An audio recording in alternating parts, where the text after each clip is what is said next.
ନମସ୍କାର ସାଙ୍ଗମାନେ, ମୁଁ ପିଣ୍ଟୁ ଜେନା ଚ୍ୟାନେଲକୁ ଆପଣମାନଙ୍କୁ ସ୍ୱାଗତ କରୁଛି।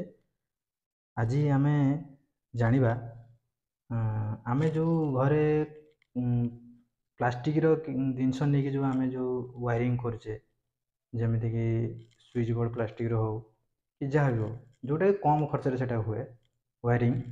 ତ ସେ ଯେଉଁ ଜିନିଷ ଗୁଡ଼ାକର ତା'ର ଆଜି ନାଁ ଜାଣିବା, ତାକୁ କ'ଣ କହନ୍ତି। ଆପଣମାନେ ବି ଯଦି ୱାରିଂ କରୁଥିବେ, ଆପଣମାନେ ତା ନାଁ ବି ଜାଣିନଥିବେ, ତ ଆପଣମାନେ ନାଁ ଜାଣିଲେ ଆପଣମାନେ ଡାଇରେକ୍ଟ ଦୋକାନକୁ ଯିବେ, ସେ ନାଁ କହିବେ, ସେ ଆପଣଙ୍କୁ ସେ ୱାରିଂ ଯେଉଁ ଜିନିଷ ଗୁଡ଼ା ସେ ଆପଣଙ୍କୁ ଦେବ, ଆପଣ ତାକୁ ନେଇକି ଆସିବେ। ଆଉ ଯଦି ଆପଣ ଗୋଟେ ଇଲେକ୍ଟ୍ରିସିଆନକୁ ଧରୁଛନ୍ତି, ତାହେଲେ ଆପଣ ତାକୁ ଲିଷ୍ଟ କରି ଦେଇଦେଲେ ସିଏ ଯାଇକି ସେ ଦୋକାନ ସହିତ କଥା ହେବ, ଯେଉଁ ରେଟ୍ର କମ୍, ଯେଉଁ ଜିନିଷର କମ୍ ରେଟ୍ ଥିବ ତାକୁ ସେ ଅଧିକା ପକାଇକି ଆଣିକି ତୁମକୁ ବିଲ୍ଟା ଧରେଇଦେବ। ତେଣୁକରି ସେଠି ଆପଣଙ୍କର ଅଯଥା ବି ଖର୍ଚ୍ଚ ହୋଇପାରେ। ତେଣୁକରି ଯଦି ଆପଣମାନେ ନାଁ ଜାଣିଥିବେ, ଆପଣମାନେ ଯାଇକି ବି ନିଜେ କିଣିପାରିବେ। ହେଲା, ଆଜି କିଛି ଜାଣିବା ପୂର୍ବରୁ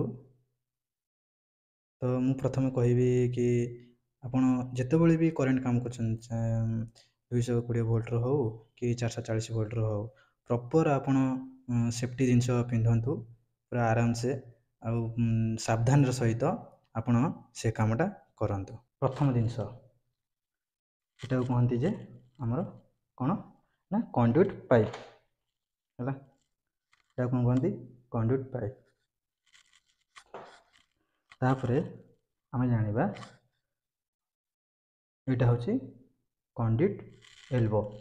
ହେଲା, କ'ଣ ଏଇଟା ନା କଣ୍ଡୁଇଟ୍ ଏଲ୍ବୋ। ତାପରେ ଆସନ୍ତୁ ଆମେ ଜାଣିବା ଏଇ ଜିନିଷର ନାମ କ'ଣ। ଇଏ ହେଉଛି ଆମର କ'ଣ ନା ଏଇଟା ହେଉଛି ଆମର ସ୍ୟାଡେଲ୍ କ୍ଲାମ୍ପ।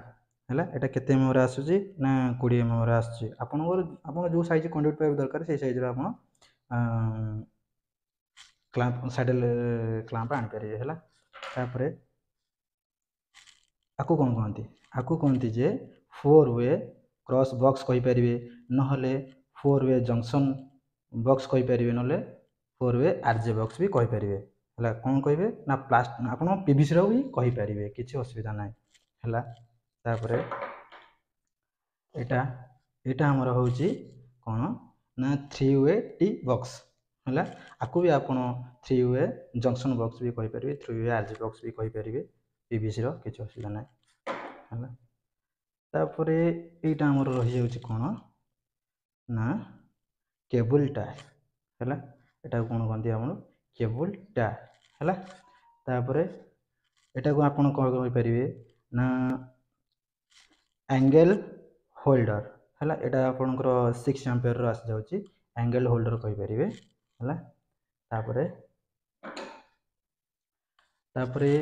ଏଇଟା ଆପଣ LED ବଲ୍ବ କହିପାରିବେ। ଆକୁ ଯାଇକି କେତେ ୱାଟ୍ରେ ଆସିଯିବ, ଆପଣଙ୍କର ଆସିଯିବ ଏଇଟା 12 ୱାଟ୍ର, ଆପଣଙ୍କୁ ଯେତିକି ୱାଟ୍ର ଦରକାର। ହେଲା, ଆପଣ ବି କିଣିପାରିବେ, କିଛି ଅସୁବିଧା ନାହିଁ। ତାପରେ ଏଇଟା ଆମର ହେଉଛି କ'ଣ ନା 4 ୱେ ସୁଇଚ୍ ବୋର୍ଡ଼।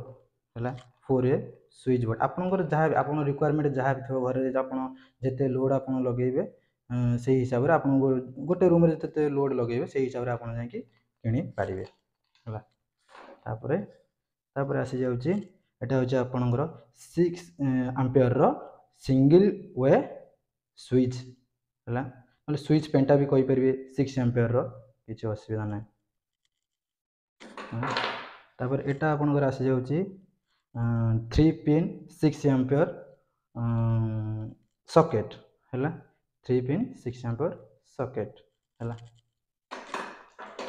ଆପଣଙ୍କର ଯଦି 5 ପିନ୍ ସକେଟ୍ ବି ଦରକାର ହେବ, କିଛି ଅସୁବିଧା ନାହିଁ, ଆପଣ ବି ସେଟାକୁ କିଣିପାରିବେ। ତାପରେ ଏଟା ଆମର ହେଉଛି ନା ସ୍କ୍ରୁ ଆଙ୍କର୍। ହେଲା, ଏଟା ହେଉଛି ସ୍କ୍ରୁ ଆଙ୍କର୍। ହେଲା, ତାପରେ ଏଟା ହେଉଛି ସ୍କ୍ରୁ। ହେଲା, ଏଟା ହେଉଛି ସ୍କ୍ରୁ। ତାପରେ ଆପଣଙ୍କ ଲୋଡ଼୍ ହିସାବରେ ଆପଣଙ୍କ ଘରେ କ'ଣ କେତେ ଲୋଡ଼୍ ଲଗେଇଛନ୍ତି, ଯେମିତିକି ଫ୍ୟାନ୍ କେତେ ଲଗେଇଛନ୍ତି, କି ବଲ୍ବ କେତେ ଲଗେଇଛନ୍ତି, କି ଆଉ କିଛି ଲଗେଇଛନ୍ତି, ଆପଣଙ୍କ ଲୋଡ଼୍ ହିସାବରେ କାଲକୁଲେସନ୍ କରିଦେବେ। ଲୋଡ଼୍ ହିସାବରେ ଆପଣଙ୍କର ଯେତିକି ବି ଲୋଡ଼୍ ହିସାବରେ ଆପଣ MCB ଆଣିପାରିବେ। ହେଲା, ଇଏ କେତେରେ ପଳେଇ ଆସୁଛି, ଏଇଟା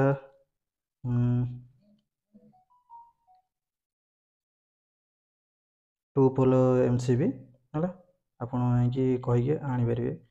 ହଁ, ଟୁ ପୋଲ୍ MCB। MCBର ଫୁଲ୍ ଫର୍ମ ହେଉଛି କ'ଣ ନା ମିନିଏଚର୍ ସର୍କିଟ୍ ବ୍ରେକର୍ ହେଲା, ଏଟା ବି ମନେ ରଖିବେ। ତାପରେ ଇଏ ହେଉଛି ଆପଣଙ୍କର କ'ଣ ନା ବେଡ୍ ସୁଇଚ୍, ଏଟା ବି 6 ଆମ୍ପିୟରର ଆପଣଙ୍କର ଆସୁଛି। ଯଦି ବି ଦରକାର ହୁଏ ଆପଣ ବି ଯାଇକି କହିବି କିଣିପାରିବେ, ଏଟା 6 ଆମ୍ପିୟରର।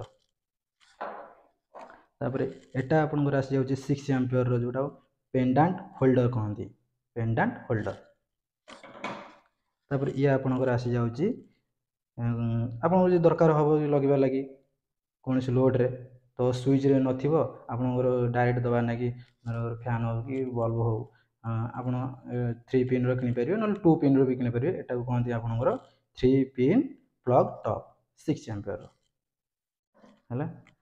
ଯଦି ଏମିତି କିଛି ନୂଆ ନୂଆ ଜିନିଷ ଜାଣିବା ପାଇଁ ଚାହାନ୍ତି ତ ମୋ ଚ୍ୟାନେଲକୁ ଆପଣ ସବସ୍କ୍ରାଇବ୍ କରନ୍ତୁ, ପିଣ୍ଟୁ ଜେନା ଚ୍ୟାନେଲକୁ ସବସ୍କ୍ରାଇବ୍ କରନ୍ତୁ, ଆଉ ମୋତେ ସପୋର୍ଟ ବି କରନ୍ତୁ। ମୁଁ ଏମିତି ଆଗକୁ ଆହୁରି ଭଲ ଭଲ ଜିନିଷ ଯେଉଁଟାକର ନାଁ ସବୁ ଇଲେକ୍ଟ୍ରିକ୍ ଉପରେ ଯାହା ବି, ତ ମୁଁ ଭିଡ଼ିଓ ନିଶ୍ଚୟ ବନେଇବି ଆଉ ଛାଡ଼ିବି ହେଲା। ରହିଲି, ନମସ୍କାର।